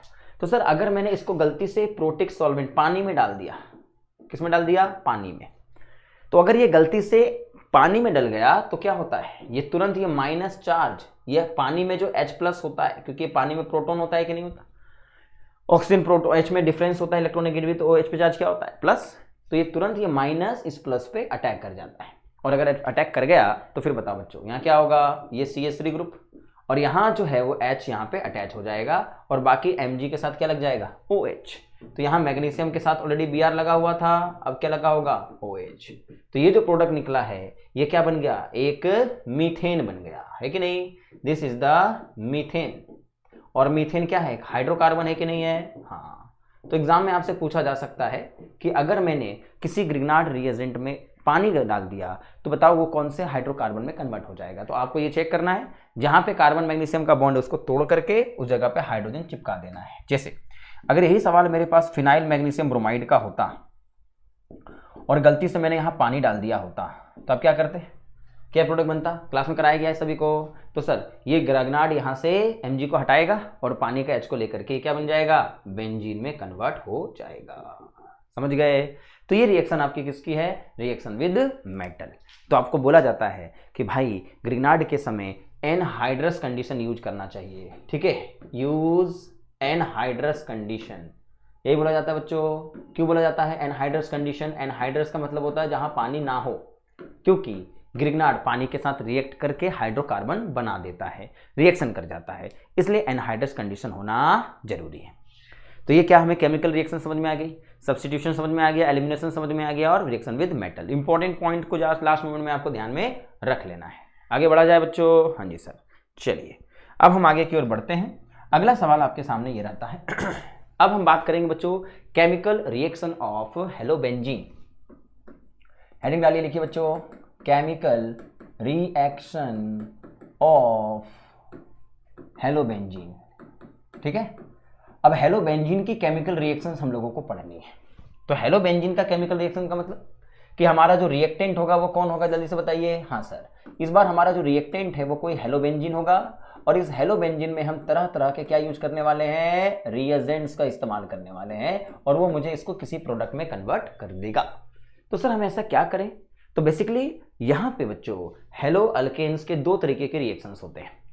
पहला रिएक्शंस या फिर हम कह सकते हैं तीन तरीके के रिएक्शंस होते हैं, जिसमें पहला रिएक्शन बोला जाता है बच्चों this is called electrophilic substitution reaction. इनका नाम क्या है? Electrophilic substitution reaction. ये सब्स्टिट्यूशन है, आप स्पेलिंग पूरा लिख लेंगे। दूसरा है, इसको बोला जाता है nucleophilic substitution reaction, this is called nucleophilic substitution reaction. और तीसरा होता है बच्चों रिएक्शन विद मेटल, जो कि हम लोग कर चुके हैं, फिर भी कर लेंगे इसको लास्ट में, रिएक्शन विद मेटल्स। तो एक एक करके इन सारी रिएक्शनों को हम डील करते हैं। क्लियर है? तो 3 रिएक्शंस पढ़ने हैं हम लोगों को, जैसे हम लोगों को वहां पढ़ने थे, वहां न्यूक्लियोफिलिक सब्स्टिट्यूशन पढ़ना था, एलिमिनेशन पढ़ना था, बस यहाँ एलिमिनेशन नहीं पढ़ना है, यहाँ एक वर्ड आएगा इलेक्ट्रोफिलिक सब्स्टिट्यूशन रिएक्शन। तो जरा सोचिए, तो पहले हम लोग डील करने वाले हैं इलेक्ट्रोफिलिक सब्स्टिट्यूशन रिएक्शन को। पहला हमारा रिएक्शन है इलेक्ट्रोफिलिक सब्स्टिट्यूशन रिएक्शन। क्या कहता है इलेक्ट्रोफिलिक सब्स्टिट्यूशन रिएक्शन? कि अगर मेरे पास कोई हेलो अल्केन है बच्चों, और हेलो अल्केन में किसी इलेक्ट्रॉन डेफिशिएंट पार्ट को अगर डाला जाए, सुनिए, इलेक्ट्रोफाइल का मतलब क्या होता है? जिसको इलेक्ट्रॉन की कमी होती है। तो जब हम किसी बेंजीन में किसी इलेक्ट्रॉन डेफिशिएंट को डालते हैं, प्लस वाले स्पेसिस को डालते हैं, तो ये क्या करता है, हेलोजन जो है वो ऑर्थो पैरा डायरेक्टिंग ग्रुप होता है। कैसा ग्रुप होता है? Ortho para directing. तो वो क्या करता है, ऑर्थो वाले हाइड्रोजन और पैरा वाले हाइड्रोजनों को क्या करता है, हटा करके इलेक्ट्रोफाइल को जगह दे देता है। किसको जगह दे देता है? इलेक्ट्रोफाइल को। गौर से देखिएगा बच्चों, तो ये इलेक्ट्रोफाइल क्या कर रहा है, हाइड्रोजन को हटा रहा है, इसलिए इसको क्या बोला जाता है, इलेक्ट्रोफिलिक सब्स्टिट्यूशन। किसी को हटाना उसकी जगह से सब्स्टिट्यूशन कहलाता है। तो ये ऑर्थो पोजीशन पे इलेक्ट्रोफाइल को लगाता है या फिर पैरा पोजीशन पे इलेक्ट्रोफाइल को लगा देता है, क्योंकि ऑर्थो पैरा डायरेक्टिंग ग्रुप होता है। तो ऐसे केस में हम सभी को ये बताना होता है कि सर कौन कौन से इलेक्ट्रोफाइल आप यूज कर रहे हो। तो यहाँ इंपॉर्टेंट जो रिएक्शन है वो मैं यूज कर रहा हूँ, सबसे पहला मैं यूज कर रहा हूँ दैट इज कॉल्ड हेलोजिनेशन, यानी वापस से हम इसका हेलोजिनेशन करा रहे हैं। तो हेलोजिनेशन ऑफ हेलोबेंजीन। तो बता बच्चों, हेलोबेंजीन का अगर हेलोजिनेशन कराना पड़े, तो हमने 11th में एरोमेटिसिटी का सवाल पढ़ा था, बेंजीन में हम सब्स्टिट्यूशन कराते थे। तो जो बेंजीन की रिंग है बच्चों, बेंजीन की रिंग में हम क्या डालने वाले हैं, अब क्लोरीन पहले से लगा है, वापस से Cl2AlCl3 को अगर हम डाल देते हैं, क्योंकि हेलोजिनेशन के लिए हम लोग क्या यूज करते हैं, याद करो, Cl2AlCl3। तो जब Cl2AlCl3 आएगा, तो अब ये क्लोरीन लगाने का काम करता है। कहाँ क्लोरीन लगाएगा? ये कहेगा या तो ऑर्थो पे लगाओ या फिर पैरा पे लगाओ, है कि नहीं बच्चों, बताओ जी सर। तो ये ऑर्थो पे क्लोरो लगा देगा या फिर पैरा पे क्लोरीन को लगा देगा। तो ये बताओ, ये जो प्रोडक्ट बनते हैं इनका नाम क्या होता है? They are called ortho dichlorobenzene, है कि नहीं बच्चों। और दूसरे का नाम क्या होता है? This is called para die chloro benzene. तो आपको ये नाम याद रखना पड़ेगा, ठीक है। और अगर मुझे यहाँ पे ब्रोमीन को अटैच करना है, बताइए, अगर मैं चाहता सर यहाँ पे मुझे क्लोरीन को तो अटैच किया ही हुआ है, लेकिन मुझे ब्रोमीन को भी अटैच करना है, तो मैं यहाँ पे Br2 डाल देता, पर किसके साथ? FeBr3 के साथ। और जैसे FeBr3 को डालता बच्चों, अब बताइए यहाँ क्या लगा होता? क्लोरीन के साथ ऑर्थो पे ब्रोमीन, और क्लोरीन के पैरा पोजीशन पे क्या लगा होता? ब्रोमीन। बोलो बच्चों। तो अगर मुझे डाई हेलो कंपाउंड्स बनाने हैं बेंजीन के, तो डबल हेलोजिनेशन करना पड़ता, पहले हेलो अल्केन बनाना पड़ेगा, फिर डबल करेंगे हम लोग। तो अगर इसी सवाल को हम लोग एग्जाम में देखें कन्वर्जन की तरह, तो जरा सोचिए, इस पहले सवाल का कन्वर्जन क्या पूछा जाएगा? आपसे पूछा जाएगा हाउ डू यू कन्वर्ट, क्या कन्वर्ट करना है भाई साहब? तो ये कहते हैं कि भाई ये काम करो ना, आप बेंजीन को किस में चेंज कर दो, बेंजीन को चेंज करो इनटू पैरा डाइक्लोरोबेंजीन में, पैरा डाइक्लोरोबेंजीन में जरा चेंज करके दिखाओ। क्या हम चेंज करके दिखा सकते हैं बच्चों? हाँ सर। तो मुझे अगर आपने कहा है कि पहले मुझे बेंजीन लेना है और बेंजीन को चेंज कर देना है किसमें? पैरा डाइक्लोरोबेंजीन में, तो पैरा डाइक्लोरोबेंजीन क्या सिंगल स्टेप में बनेगा ये? बिल्कुल नहीं सर। पहले मुझे क्या करना पड़ेगा? सबसे पहला काम मुझे इस बेंजीन को सबसे पहले क्लोरोबेंजीन में चेंज करना पड़ेगा, और क्लोरोबेंजीन बनाने का मेथड सबको पता है, Cl2AlCl3 डाल दिया हमने, हाँ सर। और अगला मुझे फिर से बोला गया फिर से क्लोरीन को लगाओ, फिर से रिएजेंट को डालना पड़ेगा, Cl2AlCl3 को बच्चों, और एक बार हमने इसको डाल दिया तो ये पैरा पोजीशन पे 2 क्लोरीन लग के तैयार है, ठीक है।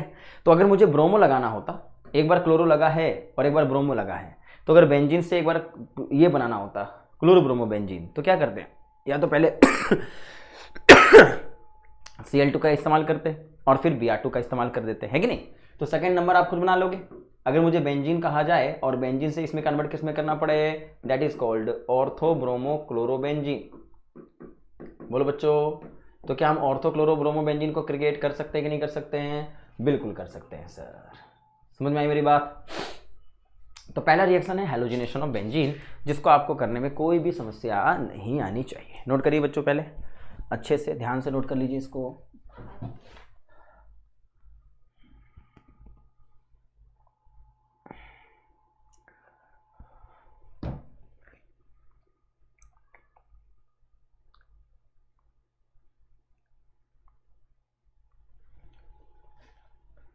आगे बढ़ा जाए, पक्का?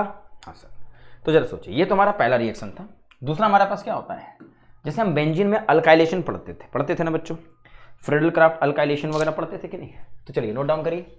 अगर हमें पढ़ना पड़े फ्रेडल क्राफ्ट अल्काइलेशन, तो जरा सोचिए, फ्रेडल क्राफ्ट अल्काइलेशन,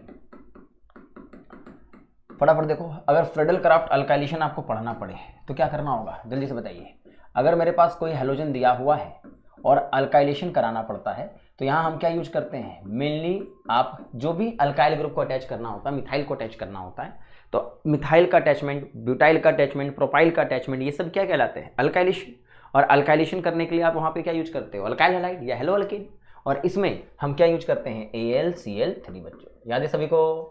तो अगर मैं यहाँ पे क्लोरीन को लेके आया हूँ, पहले से मिथाइल को लगाना है, तो मिथाइल का अटैचमेंट होता है इसमें, है कि नहीं? और मिथाइल को अगर अटैच करना है तो अब यहाँ पे इससे पूछ के अटैच होगा कि ऑलरेडी क्लोरीन है, तो ये कहता है भैया ऑर्थो पे प्रोडक्ट बनाइए या फिर प्रोडक्ट कहाँ बनाइए, पैरा पोजीशन पे। बोलो बच्चों, है कि नहीं? तो अगर मैं इसका नाम लिखने जाऊँ तो मैं इसको क्या बोलता हूँ, अगर बेंजीन में CH3 ग्रुप लग गया तो इसको टॉल्मीन कहा जाता है। टॉल्मीन के ऑर्थो पे क्लोरीन लगा है, नाम क्या है, ऑर्थोक्लोरोटॉल्मीन। ये मैंने पहले भी करवाया हुआ आप सभी को, बोलो बच्चों, है कि नहीं? और ये नाम क्या होगा, पैराक्लोरोटॉल्मीन। तो इस तरीके से हमें बेंजीन, आपको हेलो अल्केन्स को टॉल्मीन, पैराक्लोरोटॉल्मीन, ऑर्थोक्लोरोटॉल्मीन में कन्वर्ट करने आना चाहिए। क्लियर है? इसी तरीके से बताइए, अगर हमने यहाँ पे आपके सामने लिया हुआ है ब्रोमो और यहाँ हमने डाल दिया है एक आइसोप्रोपाइल क्लोराइड AlCl3। अब जरा बोलिए, यहाँ अगर हमें प्रोडक्ट बनाना पड़े तो क्या करेंगे, ये जो आइसोप्रोपाइल ग्रुप है मिडिल वाले प्रोपाइल पे लगा है तो आइसोप्रोपाइल होता है, तो यहाँ से Cl हटेगा इस कार्बन पे और यही कार्बन ऑर्थो और पैरा पे जुड़ता है। तो जरा सोचिए, यहाँ जो हम लोग प्रोडक्ट बनाने जाएंगे, यहाँ Br ग्रुप लगा होगा, दो पॉसिबिलिटी होंगी यहाँ पे, है ना बच्चों? और आपको समझाया क्या गया बताइए, ऑर्थो वाले पोजीशन का जो प्रोडक्ट अगर बनाओगे, आइसोप्रोपाइल को अगर लगाओगे, तो यहाँ पे थोड़ा हिंड्रेंस, क्राउडिंग ज़्यादा है, धक्का मुक्की ज़्यादा है, तो ये प्रोडक्ट क्या बनेगा, माइनर बनेगा, और बेसिकली ये प्रोडक्ट क्या बनेगा, मेजर बनेगा। तो आपको अल्काइलेशन करने अच्छे से आना चाहिए बच्चों। कर लोगे? आराम से डील कर सकते हैं कि नहीं कर सकते बच्चों? बिल्कुल कर सकते हैं सर। आगे बढ़ते हैं, तीसरा सवाल है। तीसरा होता है बच्चों जिसका नाम होता है फ्रेडल क्राफ्ट असाइलेशन। क्या आप सभी ने फ्रेडल क्राफ्ट असाइलेशन किया है? हाँ सर। असाइलेशन की अगर हम लोग बात करते हैं तो असाइलेशन का मतलब होता है कि अगर यहाँ पे कभी CH3CO ग्रुप को अटैच कर दिया, बेंजीन के साथ लगा हुआ बेंजोइल ग्रुप को अटैच कर दिया, तो इनको हम लोग असाइल ग्रुप कहते हैं, है कि नहीं? तो अगर बेंजीन में अगर इनको अटैच कर देते हैं तो इनको असाइलेशन कहा जाता है। तो जनरली अगर मुझसे कोई कहता है कि इनको अटैच करना है तो उसके लिए हम क्या करते हैं, हमारे पास जो क्लोरोबेंजीन्स होते हैं, इन क्लोरोबेंजीन में क्या डाल दिया जाता है, इन्हीं को डाल दिया जाता है C+O, पर किस फॉर्म में, क्लोरीन के फॉर्म में। एसिड क्लोराइड्स कहते हैं ना इनको, पढ़ा हुआ है आप सभी लोगों का। सामने क्या डालेंगे, AlCl3 को डालती है, Cl यहाँ से बाहर निकलेगा और CO ग्रुप जाके कहाँ जुड़ जाएगा, पैरा पोजीशन पे या ऑर्थो पोजीशन पे। बोलो बच्चों, है कि नहीं? और अगर आप इसको डील करने जानते हो तो ये आपका असाइलेशन होता है। तो पैरा या ऑर्थो पे आपका असाइलेशन हो गया, ये पूरा का पूरा ग्रुप यहाँ जुड़ गया। तो अगर ये ग्रुप जुड़ गया तो हम इसको क्या बोलते हैं, जल्दी से बताइए। ये हमारा कौन सा ग्रुप होता है, एसीटोफिनोन होता है, और इसके पैरा पोजीशन पे क्लोरीन लगा है, तो इसका नाम क्या है, पैरा क्लोरो एसीटोफिनोन। नाम याद है ना सभी को? हाँ भाई। और इसका नाम क्या होगा, ये आपका एसीटोफिनोन। बेंजीन में एक तरफ कार्बोनिल ग्रुप, एक तरफ CH3, तो क्या होगा ये एसीटोफिनोन। और इसके ऑर्थो पोजीशन पे अगर क्लोरीन लगा है, नाम क्या है, ऑर्थो क्लोरो एसीटोफिनोन, है कि नहीं बच्चों? क्लियर है? तो पैरा और ऑर्थो ये दोनों प्रोडक्ट बनेंगे, लेकिन मेजर कौन सा बनेगा, पैरा वाला। तो फ्रेडल क्राफ्ट अल्काइलेशन असाइलेशन कराने आप सभी के लिए आसान होना चाहिए। फटाफट रिकैप करो, इसको डील कर लिया, आगे बढ़ सकते हैं? जी सर। चलिए अगला है बच्चों नाइट्रेशन। अगर हम नाइट्रेशन की बात करें तो नाइट्रेशन करने सबको आता है? वैसे बताओ नाइट्रेशन का मतलब क्या होता है। अगर मुझसे कोई पूछे नाइट्रेशन कराना है, नाइट्रेशन ऑफ हेलोबेंजीन, तो नाइट्रेशन ऑफ हेलोबेंजीन अगर हम लोग करने गए तो क्या होगा, फटाफट बताइए। नाइट्रेशन ऑफ हेलोबेंजीन का मतलब होता है सर जी कि जो हमारा बेंजीन की रिंग है हेलोबेंजीन, और उसमें नाइट्रेशन कराना है, तो उसके लिए हम लोग क्या यूज करते हैं, कॉन्सेंट्रेटेड नाइट्रिक एसिड और कॉन्सेंट्रेटेड सल्फ्यूरिक एसिड। क्या ये बात आप सभी को याद है? तो नाइट्रिक और सल्फ्यूरिक एसिड हमें यूज करना है, और अगर हम यूज कर लें तो ये क्या करेगा, ऑर्थो पोजीशन पे क्या लगा देगा, NO2 ग्रुप को लगा देगा, और पैरा पोजीशन पे भी हमारा किसको अटैच कर देगा बच्चों, NO2 को अटैच कर देगा। तो ये बात आपको याद रखनी पाइए। अब बताइए इसका नाम क्या लिखा जाएगा, ऑर्थो नाइट्रोक्लोरोबेंजीन या ऑर्थोक्लोरो नाइट्रोबेंजीन। सी पहले आता है तो नाम आप याद रख सकते हो, क्लोरो नाइट्रोबेंजीन का नाम दिया जाएगा, यहाँ भी पैरा क्लोरो नाइट्रोबेंजीन कहा जाएगा। तो नेमिंग करने आपको अच्छे से आना चाहिए। तो नाइट्रेशन करना कोई बड़ी बात नहीं है, आराम से डील किया जा सकता है बच्चों। बोलिए सभी लोग, कन्वर्जन भी हम लोग कर सकते हैं। तो ये हमारा था नाइट्रेशन, हेलोजिनेशन, अल्काइलेशन और असाइलेशन। तो point to be noted, important points आपको ध्यान में रख लेना है। आगे बढ़ सकते हैं, चलिए अब हम बात करने वाले हैं, देखो अगला है रिएक्शन विद मेटल। तो अभी एक बात बताइए, क्या हम रिएक्शन विद मेटल कर चुके हैं ना? रिएक्शन विद मेटल अभी हमने करवा दिया था आपको। क्या बोला था मैंने कि अगर मेरे पास कोई हेलो अल्केन दिया हुआ, हेलो बेंजीन दिया हुआ हो, और अगर इसमें आपने मैग्नीशियम ईथर को डाल दिया, अभी आपने क्या सीखा कि सर ये क्लोरीन यहाँ से हटेगा और इसके बीच में क्या डल जाएगा, मैग्नीशियम। तो आप सभी को ये बात पता होनी चाहिए, ग्रिग्नार्ड रिएजेंट बनाया जाता है किससे, हेलो बेंजीन से, जहां जरूरत होती है इसकी। ये हमारा दूसरा रिएक्शन था बच्चों। तो सब्स्टिट्यूशन और रिएक्शन विद मेटल, ये आपको अच्छे से आना चाहिए। अब हमारा टारगेट क्या है, लास्ट हमारा टारगेट है न्यूक्लियोफिलिक एरोमेटिक न्यूक्लियोफिलिक सब्स्टिट्यूशन। क्या होता है इसको ध्यान से देखिए, अगर आप ध्यान से देखें तो इसका नाम है एरोमेटिक न्यूक्लियोफिलिक सब्स्टिट्यूशन रिएक्शन। तो क्या आपने ये रिएक्शन करा है? बिल्कुल करा है। तो सर एरोमेटिक न्यूक्लियोफिलिक सब्स्टिट्यूशन का मतलब क्या होगा? तो जब, ध्यान से सुनो बच्चों, कि जब मेरे पास कोई भी हेलो अल्केन, हेलो बेंजीन आ जाती है, तो जो हेलो बेंजीन्स होती है ना, यहाँ पर हेलोजन लगा हुआ है और यहाँ पे हम इसको लेफ्ट कर देते हैं। जैसे हम लोग हेलो अल्केन पढ़ते थे, वहाँ से Cl को हटा के किसी न्यूक्लियोफाइल को डालते थे ना डालते थे? बिल्कुल डालते थे। तो यहाँ भी हम लोग सिंपल अगर NaOH को अगर डालें, पर नॉर्मली ये NaOH इसको जल्दी डिस्प्लेस नहीं कर पाते हैं, इसलिए यहाँ टेम्परेचर का बहुत बड़ा रोल होता है, जिसको आप सभी को ध्यान में रखना है। क्या होता है टेम्परेचर का रोल? यहाँ पे बहुत ज़्यादा ही आप सभी को टेम्परेचर देना पड़ता है। जैसे किताब में लिखा 263 kelvin, 623 kelvin temperature, high temperature मान के चलिए, और यहाँ बहुत ज़्यादा प्रेशर अप्लाई करना पड़ता है। तो ये रिएक्शन करने के लिए क्या होता है, ध्यान से सुनिए, NaOH को अगर हेलो बेंजीन में डाला जाए तो ये Cl को हटाती है और OH उसकी जगह ले लेती है, ठीक है। तो यहाँ पे क्या बनता है सबसे पहले, अब बताओ, अगर हाई टेम्परेचर दिया हुआ है, 623 केल्विन दिया हुआ है, ये इसलिए दिया जाता है क्योंकि यहाँ पे जो कार्बन क्लोरीन का बॉन्ड है, ये बॉन्ड काफ़ी ज़्यादा स्ट्रॉन्ग बॉन्ड होता है, इनको तोड़ना काफ़ी मुश्किल होता है। क्यों होता है अभी मैं बताता हूँ। फिलहाल अगर मैं NaOH को हाई टेम्परेचर पर यूज करूँगा तो ये न्यूक्लियोफाइल इस हेलोजन को हटा देगा। तो आप सब्स्टिट्यूट कर दिए इसको, और बेंजीन की रिंग एरोमेटिक होती है, जिसको एरोमेटिक न्यूक्लियोफिलिक सब्स्टिट्यूशन कहा जाता है। और Cl हटा, तो Cl को हटने के बाद यहाँ क्या लग जाएगा, OH। लेकिन चूंकि बच्चों बेसिक कंडीशन होने की वजह से OH माइनस क्या है, एक बेस भी है, तो ये क्या करते हैं, तुरंत इस OH को किसमें चेंज कर देते हैं, O माइनस और Na प्लस में। इस बात को ध्यान से सुनिए, पहले तो ये क्या बनता है, फिनॉल बन जाते हैं, लेकिन फिनॉल इस फॉर्म में रहता नहीं, वो किस फॉर्म में रहता है, O माइनस Na प्लस के फॉर्म में रहता है। और बाद में हम इसमें क्या डालते हैं बच्चों, this is the simply H plus को डाला जाता है, ताकि ये O माइनस किससे प्रोटोनेट हो जाए और क्या बन जाए, ये OH में तब्दील हो जाए। तो क्लोरोबेंजीन टू फिनॉल अगर जाना है तो आपको यहाँ पे NaOH को डालना है, लेकिन हाई टेम्परेचर पे, ठीक है बच्चों। अब सुनिए, जैसे जैसे यहाँ पे होता क्या है, इस रिएक्शन के दौरान क्या होता है बच्चों, सुनिए, अगर इसका मैकेनिज्म आपको पढ़ना पड़े तो क्या होता है, ध्यान से सुनो, आप सभी ध्यान से देखो, इसका मैकेनिज्म, रास्ता क्या होता है, डायरेक्ट क्या होता है यहाँ पे। तो जो OH माइनस है ना, आप सभी को पता है, ये मैंने आपको करवाया भी हुआ है, ये जो OH माइनस है इस कार्बन पे अटैक तो करता है, लेकिन ये कार्बन कार्बन का बॉन्ड नहीं टूटता, कार्बन क्लोरीन का, ये पाई बॉन्ड टूट जाता है और दोनों के दोनों इलेक्ट्रॉन ऑर्थो पे चले जाते हैं। बोलो बच्चों, ये पढ़ाया हुआ है कि नहीं पढ़ाया हुआ है? हाँ सर। और ये क्या लग जाता है, OH, और माइनस कहाँ पे आ गया, ऑर्थो पे। अब आपने पढ़ा है जो माइनस चार्ज है ना, रुकता नहीं है, रेजोनेंस करता रहता है, ये मूव करा, पैरा पे माइनस पहुंच गया। तो यहाँ जो न्यूक्लियोफिलिक सब्स्टिट्यूशन रिएक्शन होती है ना, तो SN2 होती है ना SN1 होती है, गौर से देखना। पाई बॉन्ड, पैरा कहाँ पे आ गया, माइनस पैरा पे आ गया, ये सब आपको कॉपी में करवाया हुआ।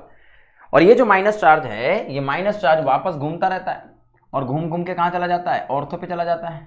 और जैसे ऑर्थो पे जाता है बच्चों, आप मुझे बताइए, यहाँ पे डबल बॉन्ड है, ऑर्थो पे क्या आ गया, माइनस, यहाँ क्या है, क्लोरीन, यहाँ क्या है, OH।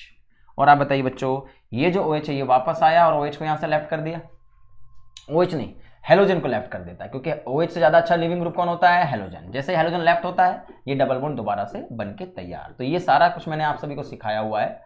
और जैसे ये बाहर निकला फिनॉल बन गया, और फिनॉल चूंकि एसिडिक कंडीशन एसिडिक होता है तो यहां तुरंत ही H को रिलीज करके क्या बना देता है? फिनॉक्साइड आयन बना देता है। तो इस रिएक्शन में सबसे पहले क्या बनते हैं? Phenoxide ion. इसको क्या बोलते हैं हम लोग? Sodium phenoxide. क्या नाम आपको पता है? बिल्कुल पता होना चाहिए, इसमें सोडियम फिनॉक्साइड और बाद में इसको प्रोटोनेट किया जाता है। तो कहा यूं जाता है बच्चों कि ये SN1 और SN2 के रास्ते से बिल्कुल नहीं जाते हैं। क्या बात समझ में आ गई आपको? लेकिन अब अगर हम लोग इसी में अगर कहा जाए कि सर अगर यहां पे एक बात बताइए, पहले ये नोट करिए, ये समझ में आना चाहिए। अटैक जो होता है वो मैकेनिज्म कैसे चलती है? Nucleophilic substitution of benzene ring chlorobenzene में एरोमेटिक सब्स्टिट्यूशन कैसे होता है? न्यूक्लियोफिलिक। इस तरीके से मैकेनिज्म लिखा जाता है। लेकिन एक बात बताइए, आपको पढ़ाया गया बच्चों कि अगर मैंने क्लोरोबेंजीन में अगर यहां पे ऑर्थो पे NO2 ग्रुप को लगा दिया और यहां पे अब NOH को डाला, तो ये अब आसानी से रिएक्शन होना शुरू हो जाती है और इसका जो टेम्परेचर होता है, टेम्परेचर घट जाता है। और यहां पे जो टेम्परेचर यूज होता है, पहले तो एक्वस तो लेना ही लेना है, और ये 443 केल्विन यूज हो जाता है। यानी यहां पे जो टेम्परेचर है ये एक्वस होता है और फिर यहां पे हम लोग H+ को डालते हैं। तो कहा यह जाता है कि अब रिएक्शन करना थोड़ा आसान है, कम टेम्परेचर दिया जाए तो प्रोडक्ट बनता है। कैसे, क्यों ऐसा हुआ? तो सर यहाँ पे जो हमारा प्रोडक्ट बनेगा वो क्या बनेगा बताओ? Cl हट के क्या लगेगा? OH, और यहाँ पे NO2 है, इसका नाम क्या है? Ortho nitrophenol. तो आपने क्या पढ़ा?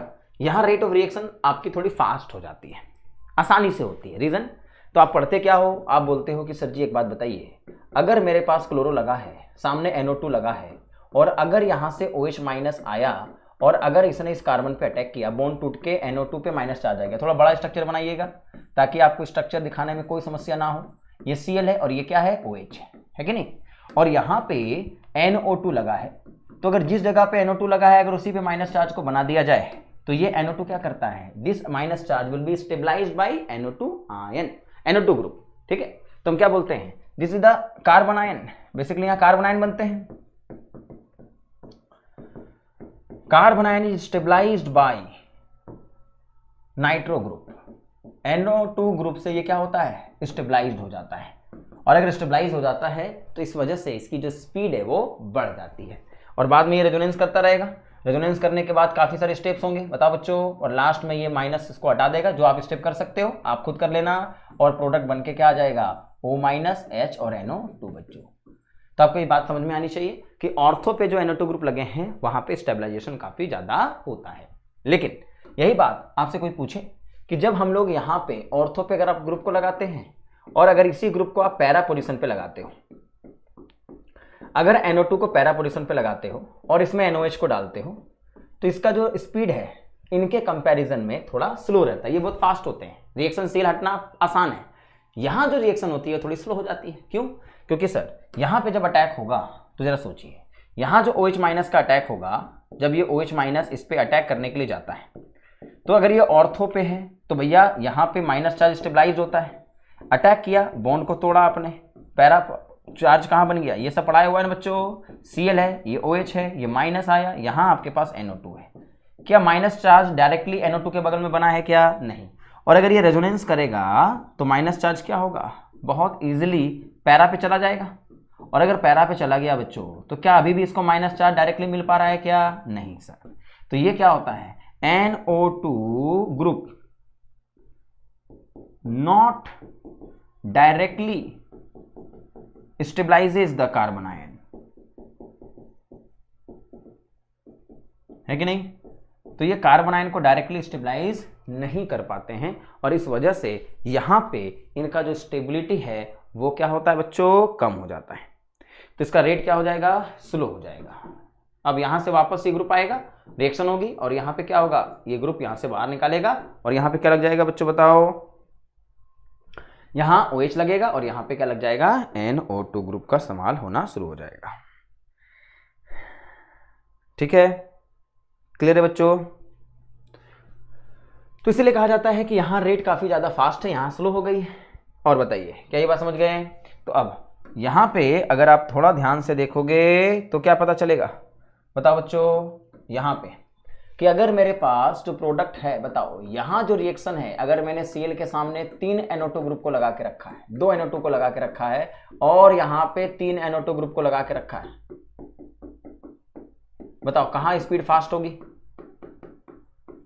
तो सोचिए, अगर मैंने यहां पे 2 NO2 को लगा के रख दिया और यहां पे क्या डाल दिया है, NaOH, और यहां पे आपको डाल करके गिवन दिया हुआ है NaOH, पहले NOH को डाला है फिर H+ को डाल दिया बच्चों, है कि नहीं?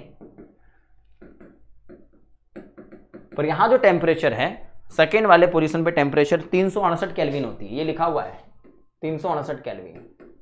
और अगर तीनों NO2 ग्रुप लग गए हैं तो फिर यहां पे जो आपका प्रोडक्ट बनेगा, उसका जो प्रोडक्ट बनेगा वो होगा, केवल थोड़ा सा वार्म कर दिया जाए, थोड़ा सा हल्का फुल्का वार्म कर दिया जाए, तो ये जो OH ग्रुप है वो यहां से हट जाएंगी, और ठीक है, और इसके पास क्या लग जाएगा, OH ग्रुप। बोलो बच्चों, तो यहां जो रिएक्शन होगी आप लगा लोगे यहाँ पे, और यहां पे जो Cl ग्रुप हटेगा, यहां भी आपका OH ग्रुप लग के तैयार है, NO2 ग्रुप लग के तैयार हो जाएंगे।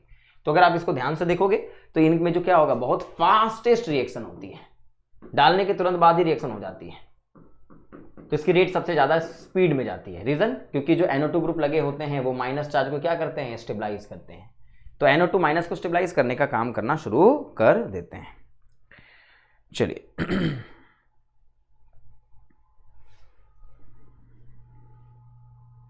और हम लोगों ने मेथड ऑफ प्रिपरेशन की बात की थी कि आपने हेलो अल्केन को पहले से फोकस किया था कि उसको कैसे प्रिपेयर किया जाता है। तो बेसिकली बच्चों हम सभी ने अभी, चलिए तो इसको डील करना हमारे लिए काफी आसान है।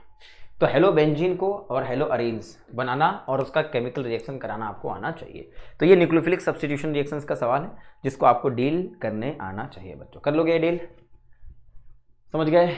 पक्का बोल दीजिए हाँ जी सर। ठीक है, अब तो ये हमारा केमिकल रिएक्शंस का मसला खत्म होता है बच्चों। अब यहां पे आपसे एक बात पूछी जाती है चलिए, तो ये केमिकल रिएक्शंस के बारे में हम लोग जान जाएंगे। उसके बाद एक बात होती है बच्चों फिजिकल प्रॉपर्टीज, ध्यान सुनिएगा, that is called physical properties. Physical properties का मतलब होता है कि जो हमारा हेलो अल्केन्स हैं उनका नेचर कैसा होता है, as a liquid, solid, gas. अगर लिक्विड है तो बॉइलिंग पॉइंट क्या होगा, अगर सॉलिड हो तो मेल्टिंग पॉइंट्स क्या होंगी। तो ये सारी बातें भी आपसे पूछी जाती है। तो जरा सोचिए, पहले हमसे पूछा जाता है इनके बारे में इनका बॉइलिंग पॉइंट। बॉइलिंग पॉइंट बोले तो बच्चों कि जो हमारा बॉइलिंग पॉइंट होता है, यानी वो ऐसा टेम्परेचर जब हमारा कोई भी लिक्विड बॉइल करे और उसका एटमॉस्फेरिक प्रेशर जो है, वेपर प्रेशर एटमॉस्फेरिक प्रेशर बराबर हो जाए। तो अगर लिक्विड में फोर्स ऑफ अट्रैक्शन, मैंने इसको सॉल्यूशन में पढ़ा हुआ है, बॉइलिंग पॉइंट का मतलब लिक्विड में अगर फोर्स ऑफ अट्रैक्शन स्ट्रांग होगा तो उसको हीट करना ज़्यादा पड़ेगा, तो उसका बॉइलिंग पॉइंट ज़्यादा हो जाता है क्योंकि उसको तोड़ना मुश्किल होगा। लेकिन अगर फोर्स ऑफ अट्रैक्शन कमजोर पड़ गया तो क्या होगा, आसानी से टूट जाएंगे। लो टेम्परेचर पे ज़्यादा वेपर बन जाएगा, वेपर अगर ज़्यादा बन गया तो वेपर प्रेशर जल्दी एटमॉस्फेरिक प्रेशर के पास पहुंच जाएगा और उनका जो टेम्परेचर है वो कम टेम्परेचर पर ये बॉयल करना शुरू कर जाएंगे। तो बॉइलिंग पॉइंट का मतलब हमने सोल्यूशन में पढ़ा हुआ है, जो हमने फिजिकल केमिस्ट्री में पढ़ा था। तो कंपैरिजन होता है कि जो एक अल्केन है, जैसे मेरे पास एक अल्केन है इथेन और मेरे पास एक क्लोरोइथेन है, बोला यूं जाता है कि जो क्लोरोइथेन है इसका बॉइलिंग पॉइंट हाई है। कहा जाता है कि जो अल्केन है और जो हेलो अल्केन है, तो जो हेलो अल्केन्स होते हैं, हेलो अल्केन्स, इनका बॉइलिंग पॉइंट जो है वो अल्केन के कंपैरिजन में हाई रहता है कि नहीं। कंपैरिजन पूछा जाता है कि इसको थोड़ा ज्यादा टेम्परेचर में बॉईल करना पड़ता है, हाई टेम्परेचर देना पड़ता है, इसका लो टेम्परेचर होता है। वो इसी बात पर डिपेंड करता है बच्चों, किस बात पर डिपेंड करता है बताओ, कि अगर अल्केन और हेलो अल्केन में कंपैरिजन किया जाए बॉइलिंग पॉइंट का, तो हेलो अल्केन का बॉइलिंग पॉइंट हाई रहता है। क्यों? क्योंकि हेलो अल्केन में माइनस प्लस चार्ज बने रहते हैं और इस वजह से यहां पे they have strong dipole dipole interaction. बताओ बच्चों, इनके पास क्या होता है, they have strong dipole dipole interaction, है कि नहीं। तो डाइपोल डाइपोल इंटरेक्शन इनका क्या होता है, काफी ज्यादा हाई होता है, इस वजह से इनका बॉइलिंग पॉइंट काफी ज्यादा हाई होता है बच्चों। क्लियर है? हाँ, एक बार नोट करिए सब लोग इसको, एक सेकंड बच्चों।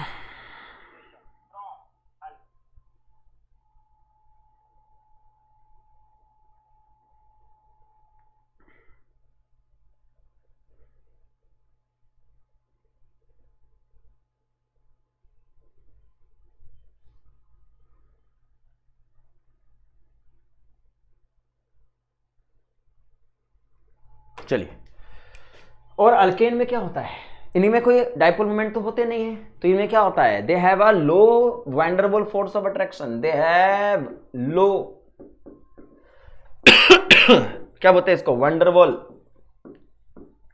Force of attraction. इनका जो फोर्स ऑफ अट्रैक्शन है वो काफी कम होता है कि नहीं, क्योंकि ये डाइपोल होते हैं और ये डाइपोल नहीं होते। इस वजह से जो हेलो अल्केन्स होते हैं उनका जो बॉइलिंग पॉइंट होता है वो अल्केन से ज्यादा होता है। ठीक है, ये बात आपको ध्यान में रखनी होगी। दूसरा हमसे पूछा जाता है कि जैसे जैसे हेलो अल्केन का आप चेन को बढ़ाते जाते हो, ये आपको ध्यान रखना होगा कि जैसे जैसे हेलो अल्केन का चेन बढ़ता जाएगा, जैसे ये 2 कार्बन है, 3 कार्बन है, 4 कार्बन आ गए, तो जैसे जैसे हेलो अल्केन का चेन बढ़ता जाएगा बॉइलिंग पॉइंट क्या होती जाएगी, बॉइलिंग पॉइंट इंक्रीज करता जाता है।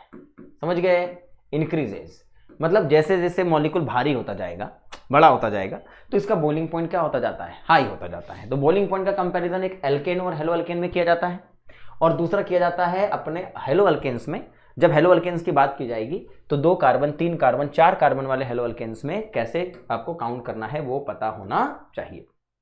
क्लियर है? इसे बोला जाता है कि देखो बच्चों, अगर मेरे पास मान के चलिए क्लोरो अल्केन 1 पे लगा है और अगर यही क्लोरो अल्केन 2 पे लगा है, तो दोनों ही 4 कार्बन के हैं, लेकिन जो ब्रांच वाले होते हैं, ब्रांच जो मिडिल में आ गए हैं, और जो लीनियर होते हैं, लीनियर जो बिल्कुल लाइन में लगे होते हैं, तो लीनियर और मिडिल वाले में, ब्रांच वाले में लो फोर्स ऑफ अट्रैक्शन होता है बच्चों, याद रखिए, यहां लो फोर्स ऑफ अट्रैक्शन होता है किसके बीच में, पार्टिकल्स के बीच में, क्योंकि ये स्फेरिकल शेप के हो जाते हैं, दे हैव अ स्फेरिकल शेप। इनका जो नेचर होता है वो क्या हो जाता है, स्फेरिकल नेचर का हो जाता है। स्फेरिकल मतलब जैसे अगर आप इसको ब्रांच कर दोगे तो फुटबॉल की तरह दिखना शुरू हो जाता है, और उससे पॉइंट ऑफ कांटेक्ट, 2 फुटबॉल को अगर सामने रखोगे तो उनके बीच में जो इंटरेक्शन है वो कम होगा, और इंटरेक्शन अगर कम है तो उनके बीच में वीक फोर्स लगेगा, और इस वजह से बॉइलिंग पॉइंट यहाँ क्या रहेगी, लो रहेगी। तो इसका क्या बॉइलिंग रहेगा, लो बॉइलिंग पॉइंट रहता है। क्लियर है? और यहां अगर हम लोग डील करते हैं बच्चों, तो यहां लीनियर है, अगर लीनियर होता है तो इनका पॉइंट ऑफ कांटेक्ट ज्यादा होता है, तो यहां पे क्या होता है, स्ट्रॉन्ग फोर्स ऑफ अट्रैक्शन होते हैं। यहां जो फोर्स ऑफ अट्रैक्शन होते हैं क्या होते हैं, स्ट्रॉन्ग फोर्स ऑफ अट्रैक्शन आपको देखने को मिलते हैं, और जिस वजह से इनका बॉइलिंग पॉइंट क्या रहता है, हाई रहता है। ये बात मैंने 11th में भी आपको पढ़ाई थी। तो लीनियर और ब्रांच में किसका बॉइलिंग पॉइंट ज्यादा रहेगा, लीनियर का, ब्रांच का कम रहता है। अल्केन और हेलो अल्केन में किसका ज्यादा रहेगा, हेलो अल्केन का, क्योंकि इसमें डाइपोल होते हैं, इलेक्ट्रॉनिक डिफरेंस होती है, वहां नहीं होता। क्या मेरी बात आप समझ गए? आराम से आपको डील करने अच्छे से आना चाहिए बच्चों, पक्का समझ गए? कोई समस्या इसमें नहीं होनी चाहिए।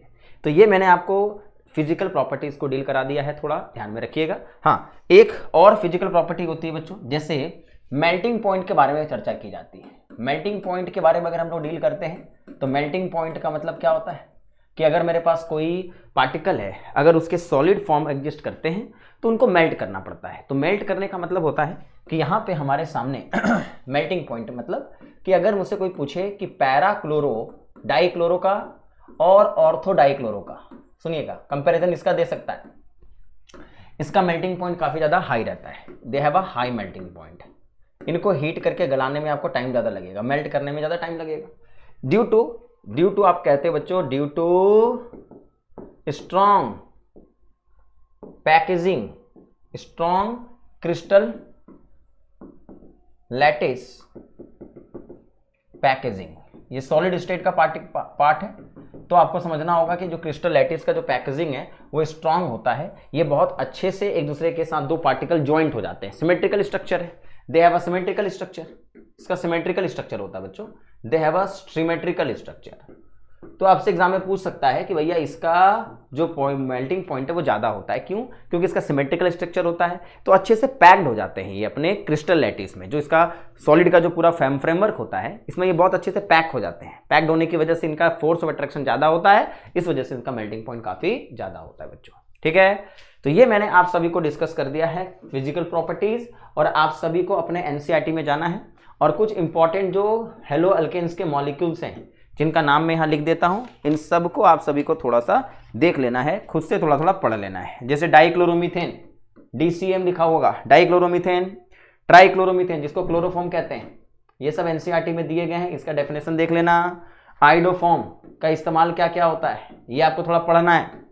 कार्बन टेट्राक्लोराइड CCl4 का, ठीक है, फ्रियोन्स, इनके बारे में शॉर्ट नोट्स आपको थोड़ा पढ़ लेना है। और एक है DDT, ठीक है, ये आपके एक पेज है, एक दो पेज है, तो आपको ये सब्जेक्टिव यानी ये डेफिनेशंस हैं, तो डेफिनेशंस को आप थोड़ा देख लोगे तो आपको क्लैरिटी मिल जाएगी इसमें। ठीक है बच्चों, तो ये आपका हेलो अल्केन्स में सारी बातें मैंने आपको आज डिस्कस कर दिया है। तो जो भी ये बच्चे देख रहे हैं अच्छे से इसको कंप्लीट करिएगा। ये लास्ट मोमेंट रिकैप करने का तरीका है और आराम से इसको डील कर लीजिए और अपने जो ग्रुप्स वगैरह हैं उनमें जरूर शेयर कर दीजिएगा इसको, ताकि जो मैक्सिमम टू मैक्सिमम बच्चे जो लास्ट मोमेंट में अगर जिसकी ऑर्गेनिक वीक रह गई है, थोड़ी चीज़ें पढ़ना चाहते हैं, वो आराम से इसको देख करके पढ़ाई कर सकते हैं। ठीक है बच्चों, चलिए आके अगला टॉपिक हमारा अल्कोहल, फिनोल एंड ईथर, जिसको हम अगली क्लास में डील करते हैं। तब तक के लिए टेक केयर, बाय बाय।